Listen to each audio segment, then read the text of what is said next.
नमस्कार दोस्तों, quick book ज्ञान पर आपका स्वागत है। आज हम बात करने जा रहे हैं द मिलियनेयर फास्ट लेन किताब की, जिसे एमजे डेमार्को ने लिखा है। हमने इस पूरी किताब को 10 आसान और समझने योग्य अध्यायों में बांटा है, ताकि आप हर एक जरूरी सीख को अच्छे से समझ सकें। इसलिए वीडियो को अंत तक जरूर देखिए, क्योंकि कोई भी अध्याय छूट गया तो बदलाव अधूरा रह जाएगा। अगर आप चाहते हैं कि आप जिंदगी में आगे बढ़ो तो अभी चैनल को सब्सक्राइब कीजिए, क्योंकि हम हर हफ्ते लेकर आते हैं वो ज्ञान जो आपको दूसरों से आगे बढ़ाएगा। तो चलिए शुरू करते हैं किताब के 10 आसान और समझने योग्य अध्यायों को। अंत तक बने रहिए। नमस्कार दोस्तों, क्विक बुक ज्ञान पर आपका स्वागत है। आज मैं आपको लेकर चलने वाला हूं एक ऐसे सफर पर जहां एक आम इंसान कुछ सालों में अपनी किस्मत बदल देता है, बस इसलिए क्योंकि उसने पैसे कमाने का खेल बाकी लोगों से अलग तरीके से खेला। ये कहानी है शेखर की और प्रेरणा है किताब द मिलियनेयर फास्ट लेन से, जिसे लिखा है एमजे डेमार्को ने। दोस्तों, मान लीजिए आपके पास 2 रास्ते हैं।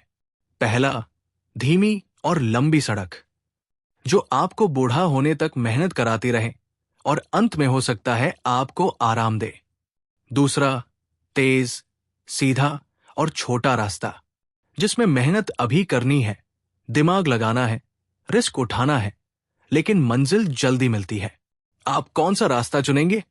यही सवाल इस कहानी का दिल है। शेखर पुणे के एक छोटे से मोहल्ले में पला बढ़ा। घर में पैसों की हमेशा तंगी रहती। उसके पापा एक सरकारी नौकरी में थे और हमेशा कहते, बेटा, पढ़ लिख कर अच्छी नौकरी कर लेना, पेंशन मिलेगी, जिंदगी कट जाएगी। शेखर को लगता, कट जाएगी क्यों? क्या जिंदगी सिर्फ काटने के लिए है? कॉलेज खत्म होते ही शेखर को एक प्राइवेट कंपनी में नौकरी मिल गई। तनख्वाह ठीक ठाक थी, पर महीने के अंत तक जेब फिर खाली हो जाती। एक दिन वो ऑफिस कैफेटेरिया में बैठा था, तभी उसकी नजर अपने सीनियर की कार पर पड़ी, चमचमाती नई एसयूवी। शेखर ने पूछा, सर, ये कैसे खरीद ली? सीनियर बोले, अरे लोन पर ले ली, अब 5 साल तक ईएमआई भरनी है। शेखर को हंसी भी आई और सोच भी, क्या यही अच्छी जिंदगी है? दोस्तों, हम में से ज्यादातर लोग जिस रास्ते पर चलते हैं उसे लेखक स्लो लेन कहते हैं। धीमी गली, यानी 40 साल नौकरी करो, धीरे धीरे सेविंग्स बढ़ाओ और बुढ़ापे में आराम करो। शेखर को यह सोच घुटन देने लगी। वो सोचने लगा, क्या कोई तेज रास्ता नहीं है? अध्याय 1, अमीरी की सोच बदलो। दोस्तों, अमीर बनने का सबसे पहला और सबसे जरूरी कदम है अपनी सोच बदलना। हम में से ज्यादातर लोग बचपन से एक ही बात सुनते आए हैं, अच्छी तरह पढ़ो, अच्छी नौकरी करो, महीने की सैलरी लो और धीरे धीरे सेविंग्स बढ़ाते जाओ।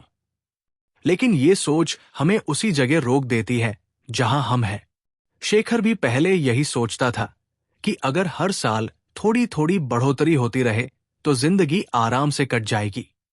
लेकिन एक दिन उसने महसूस किया कि ये कट जाएगी वाली सोच दरअसल हमें सपने देखने से रोक देती है। अमीर लोग पैसों के लिए अपना समय नहीं बेचते। वो ऐसे सिस्टम बनाते हैं जो उनके लिए 24 घंटे पैसे कमाते रहें, चाहे वो सो रहे हों, घूम रहे हों या आराम कर रहे हों। शेखर ने अपने ऑफिस में एक बात नोटिस की। उसके सभी सहकर्मी सुबह से शाम तक मेहनत करते, लेकिन महीने के आखिर में वही तनाव, वही ईएमआई, वही टेंशन।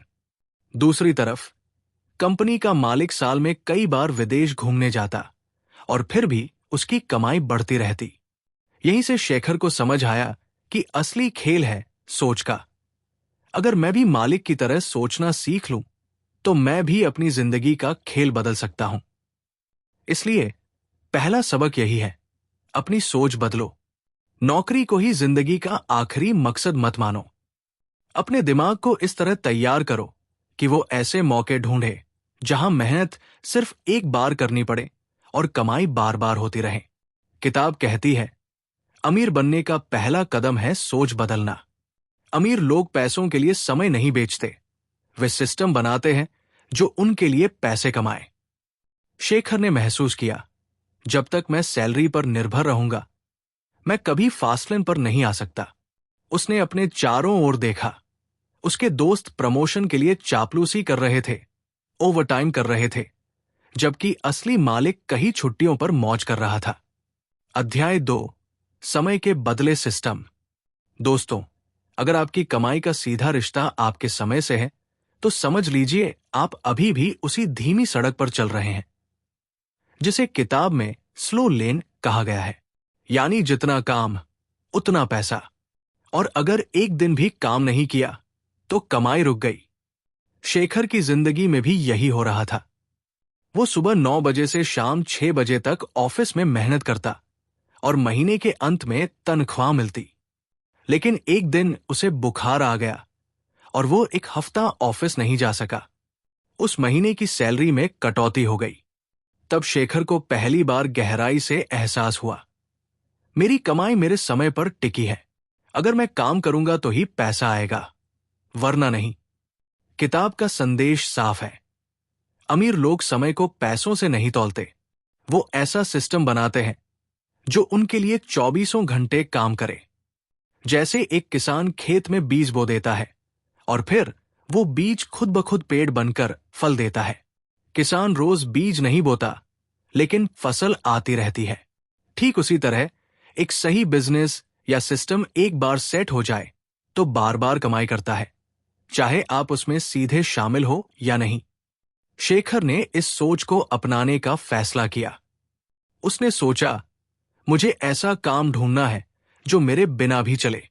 उसने इंटरनेट पर अलग अलग तरीकों की जानकारी लेना शुरू किया। E commerce, mobile app, digital product, franchise. धीरे धीरे उसके दिमाग में एक बीज बोया जा चुका था। मेरे समय से अलग कमाई करनी है। इसलिए दूसरा सबक यही है, अपनी कमाई को समय के पिंजरे से बाहर निकालो। ऐसा सिस्टम बनाओ जो आपके सोते, घूमते और आराम करते समय भी आपको कमाई देता रहे। अध्याय 3, जरूरतें पहचानो, न कि सिर्फ आइडिया बनाओ। दोस्तों, बहुत से लोग सोचते हैं कि अमीर बनने के लिए एक शानदार आइडिया चाहिए। लेकिन किताब कहती है, असली अमीरी किसी चमकदार आइडिया में नहीं, बल्कि लोगों की असली जरूरत के हल में छुपी होती है। शेखर भी पहले दिन रात आइडिया सोचता रहता था। कभी मोबाइल ऐप का, कभी कोई नया गैजेट बनाने का, कभी कैफे खोलने का। लेकिन जब भी वह दोस्तों को अपना आइडिया बताता, कोई कहता, ये तो पहले से है, या इसमें लोग पैसे क्यों देंगे। एक दिन उसने अपने ही मोहल्ले का मंजर देखा। बारिश के दिनों में लोगों को ताजी सब्जी मिलने में बहुत दिक्कत हो रही थी। दुकानदार देर से आते और जो आता उसके पास सीमित स्टॉक होता। शेखर को लगा, ये तो साफ साफ समस्या है, और जहां समस्या है वहीं समाधान से कमाई हो सकती है। उसने छोटे स्तर पर शुरुआत की। ऑफिस से आने के बाद वो पास की मंडी से ताजी सब्जी खरीदता और मोहल्ले में घर घर जाकर देता। पहले हफ्ते में ही 15 से 20 परिवार जुड़ गए। लोग खुश थे क्योंकि उन्हें ताजा माल घर बैठे मिल रहा था, और शेखर को खुशी थी कि उसने एक असली जरूरत को पूरा किया। लेखक कहते हैं, बाजार में टिकने के लिए आइडिया नहीं, बल्कि लोगों की तकलीफ का सही हल चाहिए।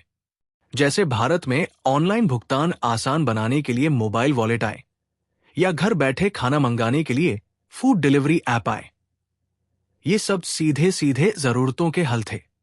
शेखर ने भी समझ लिया कि लाखों का बिजनेस बनाने के लिए अपने आसपास देखो, लोगों की मुश्किलें पहचानो और फिर उसका आसान, भरोसेमंद और सस्ता हल निकालो। क्योंकि जब आप लोगों की असली परेशानी हल करते हैं, तो वे आपको सिर्फ ग्राहक नहीं, बल्कि अपना साथी मानते हैं। अध्याय 4, स्केल का खेल।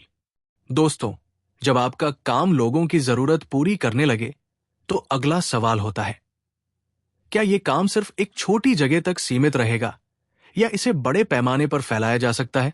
किताब कहती है, अगर आपका बिजनेस या काम स्केल नहीं कर सकता, तो वो फास्टलेन का हिस्सा नहीं है। शेखर की ताजी सब्जी घर तक सेवा मोहल्ले में खूब चल रही थी। हर हफ्ते नए ग्राहक जुड़ते थे। लेकिन उसने एक बात महसूस की, मोहल्ले में जितने घर हैं उतने ही ग्राहक बन सकते हैं, उससे ज्यादा नहीं। यानी उसकी कमाई की एक सीमा है जिसे वो पार नहीं कर सकता, चाहे कितना भी अच्छा काम करे। यही उसने स्केल के बारे में सोचना शुरू किया। उसने पास के दूसरे इलाकों में सर्वे किया। वहां भी लोग ताजी सब्जी के लिए परेशान थे। शुरुआत में वो खुद ही बाइक से डिलीवरी करने लगा, लेकिन जल्दी ही समय की कमी होने लगी। तब उसने 2 डिलीवरी बॉय रखे और उन्हें पास की मंडी से सीधा स्टॉक लेने भेजा। अब उसका काम सिर्फ ऑर्डर लेने, सिस्टम संभालने और क्वालिटी चेक करने का रह गया। धीरे धीरे उसने एक छोटी वेबसाइट बनाई, फिर सोशल मीडिया पर पेज बनाया ताकि लोग आसानी से ऑर्डर कर सकें। अब ऑर्डर सिर्फ उसके मोहल्ले से नहीं, बल्कि पूरे शहर के अलग अलग हिस्सों से आने लगे। उसकी कमाई कई गुना बढ़ी, क्योंकि अब ग्राहक की संख्या पर कोई सीमा नहीं थी। किताब का साफ संदेश है, अगर आप फासले में रहना चाहते हैं तो अपने काम को ऐसा बनाइए कि वो एक जगह से हजारों जगह तक फैल सके और आपकी मौजूदगी के बिना भी बढ़ता रहे। जैसे एक गायक का गाना सिर्फ एक बार गाया जाता है, लेकिन लाखों लोग उसे बार बार सुनते हैं। यानी एक मेहनत, बार बार कमाई। शेखर ने स्केल का खेल समझ लिया। छोटी सोच और सीमित बाजार से अमीरी नहीं आती। बड़े सपने और बड़ा दायरा ही फासलिन की असली पहचान है। अध्याय 5, ब्रांड बनाओ, नौकरी नहीं। दोस्तों, किताब का अगला सबक बहुत गहरा है। अगर आप सिर्फ काम कर रहे हैं और आपका नाम, आपका काम लोगों की याद में नहीं रह रहा, तो आप अभी भी भीड़ में एक आम इंसान हैं। असली फासलिन में टिकने के लिए जरूरी है कि आप अपना ब्रांड बनाएं, क्योंकि ब्रांड वही है जो लोगों के दिमाग और दिल में जगह बना लेता है। शेखर की सब्जी डिलीवरी सेवा अब कई इलाकों तक पहुंच चुकी थी। लोग उसकी सेवा को पसंद करते थे, लेकिन वो एक समस्या देख रहा था। लोग कहते, वो सब्जी वाला लड़का आया, वो डिलीवरी वाला, या वो मोहल्ले वाला शेखर। कोई उसके काम को एक पहचान से नहीं जोड़ रहा था।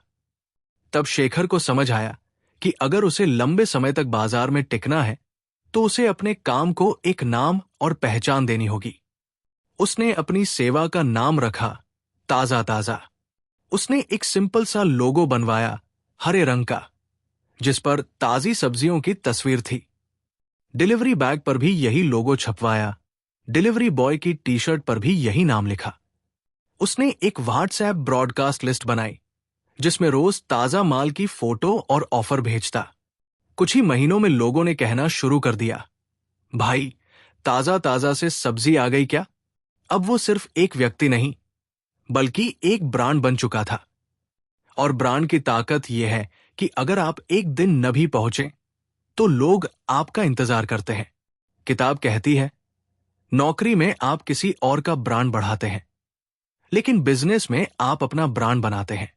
ब्रांड सिर्फ लोगो और नाम नहीं होता, बल्कि लोगों के मन में बनी आपकी छवि और भरोसा होता है। और यही भरोसा आपको भीड़ से अलग करके फासलिन की तरफ ले जाता है। शेखर ने समझ लिया, ब्रांड बनाने का मतलब है अपनी पहचान को इतना मजबूत करना कि लोग आपको याद रखें, ढूंढें और आपकी सेवा पर भरोसा करें। क्योंकि काम करने वाले बहुत हैं, लेकिन नाम बनाने वाले ही असली खिलाड़ी हैं। अध्याय 6, अपनी कार की ड्राइविंग अपने हाथ में रखो। दोस्तों, जिंदगी एक कार की तरह है और उसका स्टीयरिंग अगर किसी और के हाथ में हो तो आपकी मंजिल वही होगी जहां वो चाहेगा। किताब का यह सबक हमें सिखाता है कि फासलिन में तभी आ सकते हो जब अपनी जिंदगी की ड्राइविंग सीट पर खुद बैठो। शेखर का बिजनेस ताजा ताजा अब अच्छा चल रहा था, लेकिन वो अभी भी नौकरी कर रहा था। उसकी दिनचर्या कुछ ऐसी थी, सुबह ऑफिस, शाम को बिजनेस संभालना। कई बार ऑफिस का काम इतना बढ़ जाता कि उसे अपने बिजनेस के लिए समय ही नहीं मिलता। एक दिन उसके बॉस ने कहा, अगले महीने तुम्हें दूसरे शहर प्रोजेक्ट के लिए जाना होगा, कम से कम 6 महीने। शेखर को लगा जैसे किसी ने उसकी कार का स्टीयरिंग छीन लिया हो। वो सोचने लगा, अगर मैं चला गया तो मेरा बिजनेस रुक जाएगा, और अगर मैं बिजनेस संभालूं तो नौकरी चली जाएगी। आखिर ये फैसला मेरी मर्जी का क्यों नहीं है? मेरी जिंदगी की दिशा क्यों कोई और तय कर रहा है? किताब कहती है, स्लो लेन में आपकी गाड़ी का स्टीयरिंग बॉस, मार्केट और हालात के हाथ में होता है। फास्ट लेन में आप खुद ड्राइवर होते हैं। आप तय करते हैं कहाँ जाना है, कितनी स्पीड से जाना है और कब रुकना है। शेखर ने तय कर लिया कि अब वो अपनी जिंदगी का ड्राइवर खुद बनेगा। उसने नौकरी छोड़ने का रिस्क लिया, लेकिन यह रिस्क सोच समझ कर था, क्योंकि अब उसका बिजनेस इतना मजबूत हो चुका था कि वो उसे पूरी तरह संभाल सके और बढ़ा सके। जब उसने नौकरी छोड़ी तो शुरुआत में डर लगा, अगर बिजनेस चला नहीं तो। लेकिन जैसे ही उसने पूरे समय और ऊर्जा को अपने काम में लगाया, उसका बिजनेस पहले से दुगनी स्पीड से बढ़ने लगा। और सबसे बड़ी बात, अब उसके फैसले, उसके टाइम और उसकी दिशा पर सिर्फ उसका हक था। यह सबक हमें याद दिलाता है, अगर अपनी जिंदगी का रास्ता खुद चुनना है तो स्टीयरिंग किसी और के हाथ में मत दो, क्योंकि ड्राइवर वही मंजिल देखता है और मुसाफिर वही मंजिल पाता है जो ड्राइवर चाहता है। अध्याय 7, समय को पैसे से मत तौलो। दोस्तों, हमारे समाज में एक बहुत बड़ी गलत सोच फैली हुई है, जितना काम उतना पैसा। यानी अगर दिन में 8 घंटे काम करोगे तो उतनी सैलरी मिलेगी, 10 घंटे काम करोगे तो शायद ओवरटाइम मिलेगा।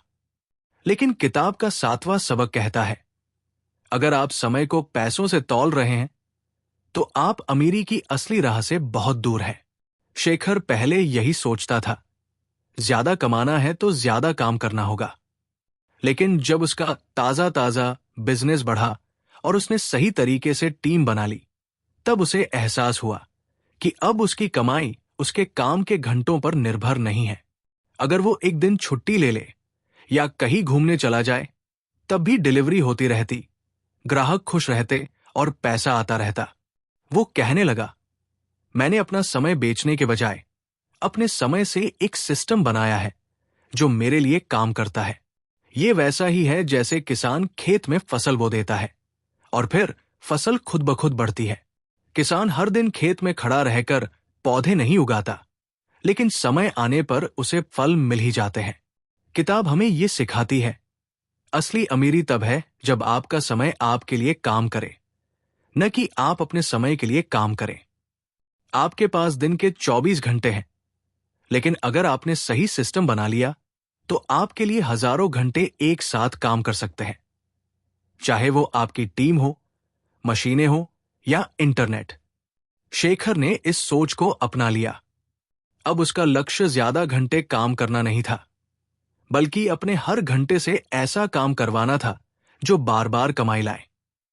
और यही सोच उसे फास्टलेन में ले आई, जहां मेहनत का फल सिर्फ एक बार नहीं बल्कि बार बार मिलता है। अध्याय 8, पैसे का मतलब आजादी है, दिखावा नहीं। दोस्तों, सोचिए, एक आदमी है जिसका नाम है विकास। बचपन में उसने अपने मोहल्ले में कई अमीर लोगों को बड़ी बड़ी गाड़ियां चलाते, ब्रांडेड कपड़े पहनते और महंगे रेस्टोरेंट में खाते देखा था। तब से ही उसके दिमाग में बैठ गया था कि पैसा कमाने का मतलब है दिखावा करना, ताकि लोग उसकी तारीफ करें। जैसे जैसे विकास बड़ा हुआ, उसने अच्छी पढ़ाई की, नौकरी पाई और अच्छी सैलरी आने लगी। पहले ही महीने में उसने महंगा मोबाइल खरीद लिया, फिर कार का लोन ले लिया और हर महीने की सैलरी का बड़ा हिस्सा ईएमआई, पार्टियों और महंगे ब्रांड से चला जाता। बाहर से लोग सोचते थे कि विकास बहुत अमीर है, लेकिन असलियत यह थी कि उसके बैंक अकाउंट में हमेशा बचत न के बराबर रहती थी। एक दिन ऑफिस में उसका एक पुराना दोस्त आया, आनंद। सादे कपड़े, बिना किसी दिखावे के, लेकिन चेहरे पर एक अजीब सी शांति और सुकून था। बातों बातों में पता चला कि आनंद ने पिछले 5 सालों से अपनी कमाई का बड़ा हिस्सा सेविंग और निवेश में लगाया है। अब वो किसी कंपनी के बॉस की मर्जी पर नहीं, बल्कि अपने फैसलों पर जीता है। अगर वो चाहे तो कल ही अपनी नौकरी छोड़कर कहीं भी घूमने चला जाए। उसके पास इतने पैसे और पैसिव इनकम है कि जिंदगी आराम से कट जाए। ये सुनकर विकास को झटका लगा। उसे एहसास हुआ कि जो वो समझ रहा था वो पूरी तरह गलत था। असली पैसा वो नहीं जो लोगों को दिखाने के लिए खर्च कर दिया जाए, बल्कि वो है जो आपको अपने फैसलों की आजादी दे। इस सबक का मतलब है, पैसा सिर्फ दिखावे के लिए नहीं, बल्कि अपनी जिंदगी अपने तरीके से जीने के लिए कमाना और बचाना चाहिए। जब आपके पास इतना पैसा हो कि आपको अपनी पसंद के फैसले लेने में किसी से डर या दबाव न हो, तब असली मायनों में आप अमीर हैं। याद रखिए, दिखावा एक पल की खुशी देता है, लेकिन आर्थिक आजादी जिंदगी भर का सुकून देती है। अध्याय 9, सीखते रहो, बदलते रहो। दोस्तों, जिंदगी में सबसे बड़ी गलती जो हम करते हैं वो है एक बार कुछ सीख कर उसी पर अटक जाना। दुनिया बदल रही है, हालात बदल रहे हैं, और जो इंसान समय के साथ खुद को नहीं बदलता वो पीछे छूट जाता है।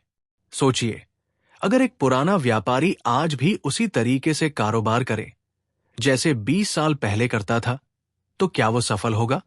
बिल्कुल नहीं, क्योंकि अब ग्राहक की जरूरतें, तकनीक और बाजार की चाल सब कुछ बदल चुका है।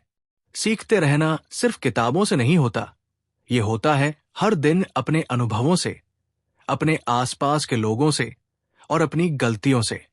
जब आप सीखते रहते हैं तो आपके अंदर एक नई ऊर्जा आती है, और जब आप बदलते रहते हैं तो आप हमेशा प्रासंगिक बने रहते हैं। याद रखिए, बदलाव से डरना नहीं चाहिए, क्योंकि बदलाव ही वो दरवाजा है जो आपको नई ऊंचाइयों तक ले जाता है। जैसे नदी का पानी बहते रहने से साफ रहता है, वैसे ही हमारा दिमाग और सोच भी तभी साफ और तेज रहती है जब हम सीखते और बदलते रहते हैं। तो अगर आप जिंदगी में आगे बढ़ना चाहते हैं तो खुद से ये वादा कीजिए, मैं हर दिन कुछ नया सीखूंगा और जरूरत पड़ने पर खुद को बदलूंगा। अध्याय 10, फास्टलेन का असली मकसद। फास्टलेन का असली मकसद का मतलब है सिर्फ पैसे कमाना नहीं, बल्कि ऐसी लाइफस्टाइल और सिस्टम बनाना जो आपको आजादी, कंट्रोल और फुलफिलमेंट दे। एमजे डेमार्को की द मिलियनेयर फास्टलेन के हिसाब से इसका असली मकसद है टाइम और मनी दोनों पर कंट्रोल पाना, ताकि आप जिंदगी के फैसले खुद लें।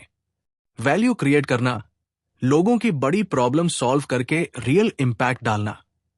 स्केलेबल सिस्टम बनाना जो आपकी नॉन स्टॉप मेहनत के बिना भी काम करे। आज और कल दोनों का मजा लेना, रिटायरमेंट के इंतजार में नहीं, बल्कि अभी से बेहतरीन जिंदगी जीना। मतलब, फास्टलेन का असली मकसद है कि आप पैसे के पीछे नहीं भागें, बल्कि पैसा आपके पीछे भागे और आप अपनी लाइफ अपनी शर्तों पर जिए। दोस्तों, द मिलियनेयर फास्टलेन हमें सिखाती है कि अमीरी का रास्ता छोटी छोटी सेविंग्स या पेंशन का इंतजार नहीं, बल्कि एक ऐसा सिस्टम बनाना है जो हमारे बिना भी चले और हमें आजादी दे। पैसों से बड़ी चीज है अपने समय और जिंदगी पर कंट्रोल। अगर आपको यह कहानी पसंद आई तो लाइक, शेयर और सब्सक्राइब जरूर करें, ताकि और भी कहानियां आपके तक पहुंच सकें। याद रखिए, स्लो लेन में जिंदगी काटी जाती है, फास्ट लेन में जी जाती है। धन्यवाद।